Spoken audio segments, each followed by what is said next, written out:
দেখি তো কেমন আছো তোমরা? ভালো আছো? সোনামণি, মাও মাও আমার বিড়ালগুলি মাশাআল্লাহ খুব সুন্দর।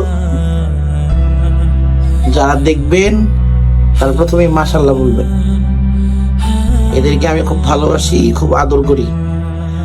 এদের জন্য অনেক কষ্ট করতে হয়। এরা এখন খাঁচায়, এখন ঘুমানোর সময় বিধায় ওরা খাঁচায়, ওরা কিন্তু সারাদিন ছাড়াই থাকে। আমার অনেক ভিডিওর মধ্যে তো আপনারা দেখেনি, প্রায় সময় খেতেও বসি পারলে মেয়েদেরকে নিয়ে। যাই হোক, সবাই দোয়া করবেন আমার বিড়ালের জন্য, যেন ওরা সুস্থ থাকে, ভালো থাকে। এখন ঘুমানোর সময়, তাই ওরা ডিস্টার্ব ফিল করতেছে। শুভরাত্রি। ঘুমাও, মাও মাও।